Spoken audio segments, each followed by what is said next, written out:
it could be a very important news for all the Bangladeshi cricket supporters. Cause যেই আলোচনাটা করতে যাচ্ছি বাংলাদেশের বিশ্বকাপের মোটামুটি ভাগ্য নির্ধারণের সাথে এই আলোচনা খুব বেশি জড়িত, কারণ আজকে যে ভিডিও কনফারেন্সটা হয়েছে আইসিসি এবং বিসিবির মধ্যে, এবং সেই ভিডিও কনফারেন্সের পরে আমরা যতটুকু বিভিন্নভাবে ছাড়া ছাড়া বক্তব্য পেয়েছি, দুজন ভাইস প্রেসিডেন্ট শাকত হোসেন কথা বলেছেন এবং ফারুক আহমেদ খুব একটা কথা বলতেই চান নাই, এবং আমি আসলে দুজনের অবস্থানকে মানে ছাড়া ছাড়া বলতে তারা কম কথা বলার চেষ্টা করেছেন, সাপোর্ট করি। যত বেশি কথা হবে, যত বেশি বকবকানি হবে, কনফিউশন তত ক্রিয়েট হবে, টেনশন তত বাড়বে, বাংলাদেশের বিশ্বকাপ নিয়ে অনিশ্চয়তাটা আরো বেশি ঘনীভূত হবে। ভেতরের খবর জানার চেষ্টা করেছি এবং ভেতরের খবর জানার পরে যে তথ্যগুলো পেয়েছি আমার কাছে মনে হয়েছে এই ব্যাপারগুলো আপনাদের সামনে শেয়ার করা খুবই বেশি গুরুত্বপূর্ণ। প্রথম ব্যাপার যেটা, বাংলাদেশের বিশ্বকাপ মিশন নিয়ে প্ল্যান বির পরিকল্পনায় আইসিসি আগানো শুরু করেছে।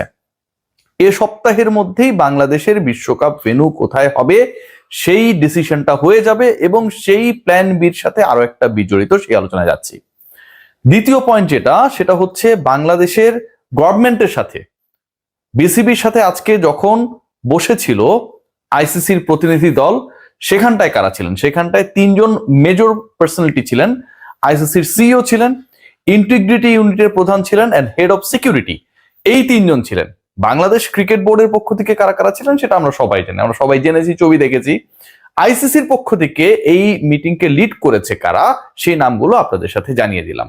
এদের মধ্য থেকে head of integrity and head of security, তারা বাংলাদেশে এসে গভর্নমেন্টের সাথে বসে বাংলাদেশের সরকারকে ম্যানেজ করে, বিসিবিকে ম্যানেজ করে তাদেরকে ভারতে নিয়ে যাওয়া যায় কিনা সেরকম একটা পরিকল্পনা অফার করেছিল বাংলাদেশ ক্রিকেট বোর্ডের কাছে, এবং সেটা ভয়েড হয়ে গেছে, বাতিল হয়ে গেছে। কারণ বাংলাদেশ ক্রিকেট বোর্ড জানিয়ে দিয়েছে যে ক্রিকেট বোর্ডের অবস্থান যেটা, সেই অবস্থানটাই হচ্ছে বিশ্বকাপে ভারতের মাটিতে না খেলার পক্ষে। সো সরকার আসলে এই অবস্থান বদলাবে না, ক্রিকেট বোর্ডের অবস্থানকেই সরকার সমর্থন করবে। আমিনুল ইসলাম বুলবুল আজকের আলোচনায় প্ল্যান বি নিয়ে কিন্তু যাচ্ছি, যে বিশ্বকাপটা কোথায় হচ্ছে, বাংলাদেশের ম্যাচ কোথায় হচ্ছে, বিসিবি ও আইসিসি কোন দিকে হচ্ছে। আমিনুল ইসলাম বুলবুল আজকে একটা দারুণ কাজ করেছেন। আলোচনাটা শুরু হয়েছিল এমন ভাবে যে আসিফ নজরুল দুই পক্ষের যে আসলে খুবই কনফিডেন্সিয়াল চিঠি, সেই কনফিডেন্সিয়াল চিঠির বিষয়বস্তু ফাঁস করে দিলেন কেন পাবলিকলি, এবং বাংলাদেশ ক্রিকেট বোর্ডকে আলোচনার শুরুতে আইসিসি তোপের মুখে রেখেছিল রীতিমতো। সেখান থেকে বাংলাদেশ ক্রিকেট বোর্ড, বিসিবির কন্টিনজেন্ট আজকে যেখানটায় তারা বসেছিলেন, এবং তারা একই সাথে আসলে ওই ডেলিগেটটাই আইসিসিকে ফেস করেছে, তারা বেরিয়ে এসেছে মানে সভা শেষে বেরিয়ে আসেনি, বরং যে অ্যাটাক হয়েছে সেই অ্যাটাককে কাউন্টার অ্যাটাক দিয়ে বাংলাদেশ ক্রিকেট বোর্ড তাদের অবস্থানটা শক্তভাবে তুলে ধরতে সমর্থ হয়েছে। যখন বলা হচ্ছিল যে এই কনফিডেন্সিয়াল চিঠি ফাঁস হলো কেন, এটা খুবই valid point. Asif Nazrul sir যেটা বলেছেন সেটা খুবই কনফিডেন্সিয়াল চিঠি, এবং সেই চিঠি দুজন ব্যক্তির মধ্যে যদি এরকম একটা মেইল, বা দুই হেডের মধ্যে যদি এরকম একটা মেইল আপনি ডিসক্লোজ করে দেন, এরপর তো আইসিসি বিসিবির কাছে কোনো কিছু লেখার সাহসই পাবে না। আইসিসির কোনো দলকে, কোনো প্রতিনিধি, কোনো ছোট টিমকে যদি কোনো দায়িত্ব দেওয়া হয় regarding Bangladesh cricket board issue, তারা তো সেই কনফিডেন্সই পাবে না, কারণ যেই জিনিসটা দিবে সেটা হচ্ছে মিডিয়ায় চলে যাবে। এটা খুবই বাজে কাজ হয়েছে, এবং নিশ্চয়ই ক্রীড়া উপদেষ্টাকেও সেই জিনিসটা প্রপারলি ব্রিফ করা হয়নি, যেটা বলা যাবে না, এটা আমার কাছে মনে হয়, নাহলে তিনি বলতেনও না। সো এই ইস্যুতে আইসিসি তারা আপার হ্যান্ডে ছিল, তারা ফ্রন্ট ফুটে ছিল। একটা সময় এই আলোচনাটা এসেছে, বাংলাদেশ ক্রিকেট বোর্ডকে আইসিসি বলেছে যে তোমার দেশেও তো মৌলবাদের হুমকি বিভিন্ন সময় ছিল। সিরিয়াসলি আজকের এই আলোচনায় এই ব্যাপারটা এসেছে, বাংলাদেশেও বিভিন্ন সময় মৌলবাদী আক্রান্ত করতে পারে ক্রিকেটারদেরকে, বিভিন্ন দলকে, এরকম থ্রেটস বিভিন্ন সময় ছিল। আইসিসির এই ব্যাপারগুলোতে পর্যবেক্ষণ ছিল, এবং সেই পর্যবেক্ষণকে আজকে তারা সামনে এনেছে। যখন সেটা আনা হয় তখন বাংলাদেশ ক্রিকেট বোর্ডের পক্ষ থেকে আমিনুল ইসলাম বুলবুল তিনি দুটো জিনিস বলেছেন। প্রথমেই যেটা বলেছে, আমি যতটুকু শুনতে পেরেছি, জানতে পেরেছি আমার সোর্সের মাধ্যমে, there will be no ifs and buts. কোনো এখানটায় যদি কিন্তু হিসাব নিকাশ নেই। মৌলবাদ ইস্যুতে কি ব্যাখ্যা দিল সেই ব্যাখ্যা আসছি। বাংলাদেশ ভারতে খেলতে যাবে না, that's the final decision from Bangladesh cricket board. Now discuss about the alternative country.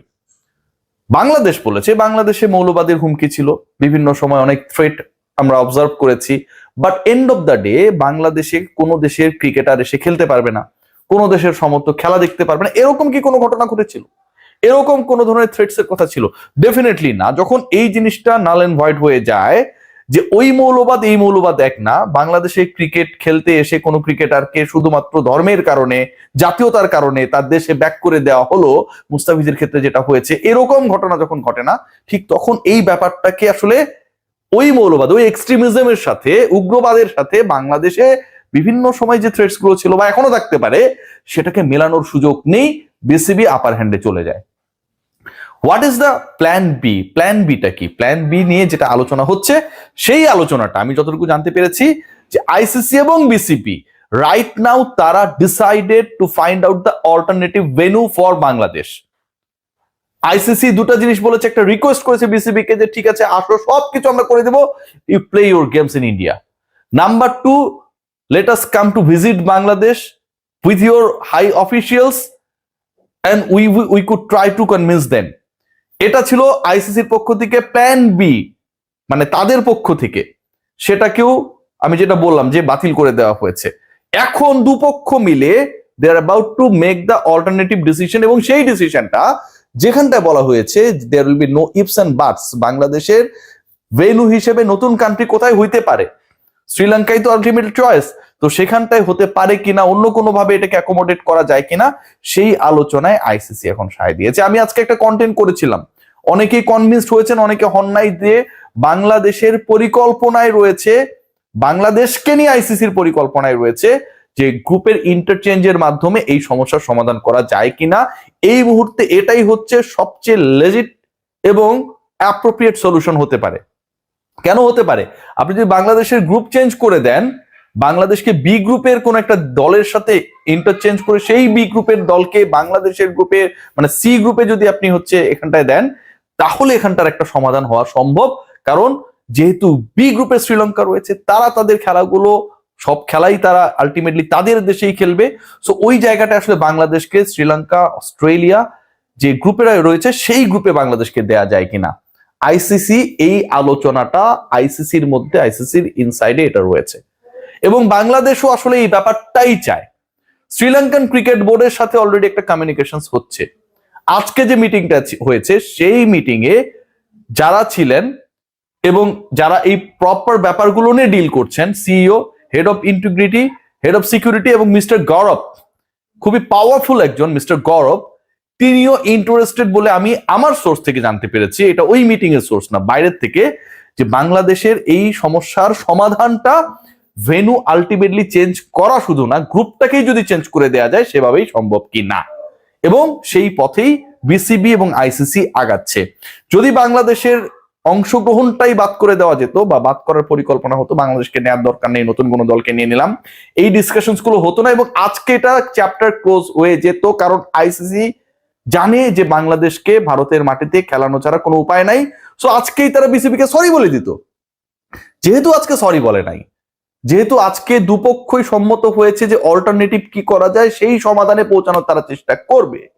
So একটাই সমাধান, যে বাংলাদেশের ভেন্যু চেঞ্জ হতে যাচ্ছে, এবং সেই ইন্টারচেঞ্জের ক্ষেত্রে, মানে ভারত থেকে সেটা শ্রীলঙ্কায় চলে যাওয়ার ক্ষেত্রে, এবং বি গ্রুপ থেকে সি গ্রুপে বা সি গ্রুপ থেকে বি গ্রুপে দলগুলোকে ইন্টারচেঞ্জের ক্ষেত্রে সবচেয়ে বড় যে ডিসকাশনের জায়গা, সেই ডিসকাশনের জায়গাটা আজকে থেকে উন্মুক্ত হয়েছে। Let's see what happen.